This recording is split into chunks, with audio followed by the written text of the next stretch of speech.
long time ago, there was a forest in Germany. And in this forest, there was a woodcutter who lived next to it. He lived there with his wife and his 2 children. Now, it was around Easter time, and a great famine had gone through the land. And there wasn't much bread for anyone to eat. And the lady upstairs, she was talking to her husband one night and said, you know, we don't have enough food. And our kids are pretty old now. They can fend for themselves. So she talked the man, and she relentlessly beat into him. You must leave these kids out in the forest to get rid of them. Otherwise, we're all going to perish. The kids in the other room, they were starving themselves, and they didn't have any food to eat that night. And they overheard the conversation. So the little Hansel ran downstairs, and he looked outside trying to figure out what he was going to do. And he saw the moon glistening on these stones. The moonlight was shining and reflecting off the stones below, these smooth stones. And he thought, I know what I'll do. I'll take a bunch of these, I'll put them in my apron, and tomorrow I'll just drop them along the way and I'll find my way home. So he got them, shoved them in his apron, went off to bed. The next morning, sure enough, his mom woke him up real early and said, we're getting up, we're going to go in the woods with your father today and we're going to cut some wood.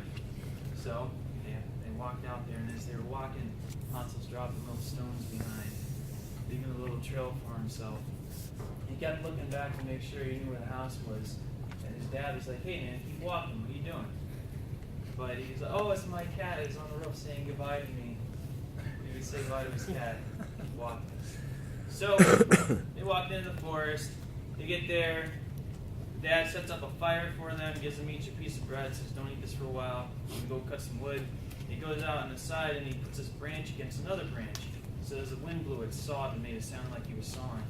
And he left his kids there and went back home. Now, at night, they were listening to this noise, being kind of comforted, knowing their dad was nearby, but they thought, what could he be doing all this time? So they went out to take a peek, and they saw it, and it set up with this branch, rubbing against a branch, and his sister just started crying. Her name was Gretel. And he comforted her and hugged her and said, don't worry, I got a plan here. I overheard this last night. I got stones that I laid down. We're just going to wait for the moon to come up tonight. We're going to follow them back. So that's what they did. The moon came up, worked like a charm. They walked along the path of all those stones, got home, knocked on the door. Their dad saw them, and he was just so glad to see him. He just gave him a big hug. And because he didn't want to do this in the first place, but he was talked into it. Meanwhile, the mom came down. And she was a little bit upset, but she didn't really show it. She said, oh, my children, you're back. However did you find us? She says, oh, yeah, we put some stones down and followed the stones back. Oh, you're so clever. So a little bit of time went on, and then after a while, you know, the bread famine wasn't getting any better, and the lady once again said to her husband, you know what, we got to get rid of these kids. We're going to die. Let's go try it again. This time we're going to get them lost even farther in the woods. And I'm going to feel their pockets too this time. So woke them up the next morning. The conversation was quiet. No kids overheard this. They got up early in the morning, realizing what was about to happen. Hansel took a piece of bread and jammed it in his pocket and started crumbling into little crumbs. Thought, okay, it worked last time. I'll just drop bread. So he sparingly dropped a crumb every now and then, and they got deeper and deeper in the woods. Now, they were making sure they did this job right, so they went as far in the woods as they could possibly go. And if they would have went any farther, they would have probably popped out the other side. So they were in there really nice and good. And they set up the fire, left the kids there, and the moon came up at night. They started looking for the breadcrumbs. And lo and behold, the breadcrumbs weren't there. Because in the forest, there lives thousands of hungry birds. And what's going to happen? You put the bread on the ground, the birds have a feast, you know? So they were like, oh my gosh, the bread's gone. What are we going to do? So they started frantically running all around, looking for something, anything. They ran for days through the forest, just frantically crying. And you would think that all was lost, until they saw one of the most peculiar sights. There, in the middle of these great woods, is a house out of place, a house built of bread. It had a roof made of cake. It had windows of clear, see-through sugar. And Gretel just ran to the window and started licking it, making a big hole in the center of this thing. And Hansel climbed up the bread sides and started peeling off layers of cake and stuffing in his mouth. And there's a lady inside, a sweet old lady. She heard them and said, who is it out there? They were feeling a little bit awkward about what they were doing in the house. They're like, Oh, oh, nothing.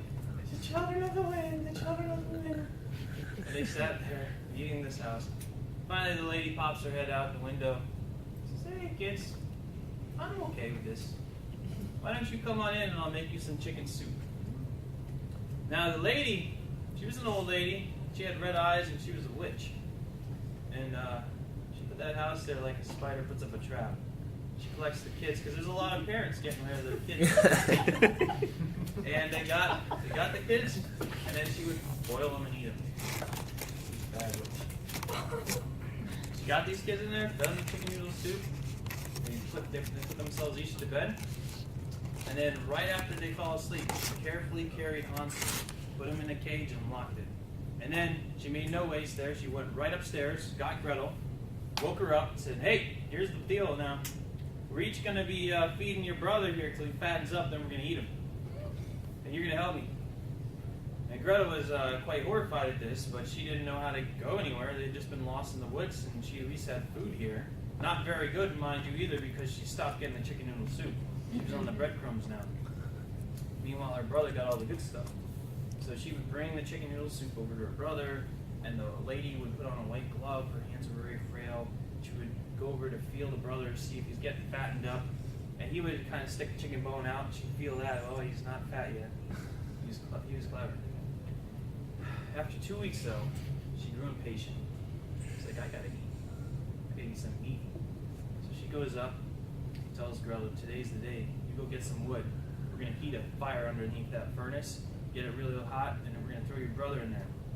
And she got the fire going, and the furnace was really hot. She said, go ahead, stick your head in there, open that door, feel it, see what it feels like. Gretel's like, it's a weird way to see what the temperature is in an oven. I bet she wants to throw me in there first and then eat my brother. All right, I don't know how to do this, she says. Can you show me? And the impatient old woman goes in there, get out of my way, I'll show you how to do this. Slams open the window to the oven, puts her head in, and then Gretel goes and kicks her in that thing and locks the door shut and throws on the lock. And she's screaming in pain and agony while she's burning in there.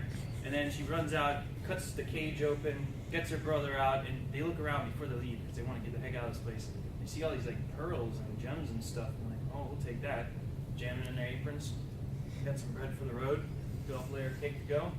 And then they run around the forest. They run around, and after a couple days of running around, they finally saw something that looked familiar. They were able to start wandering their way home. Like, oh yeah, I remember that thing. They got home, knocked on the door, and there was their dad to see him.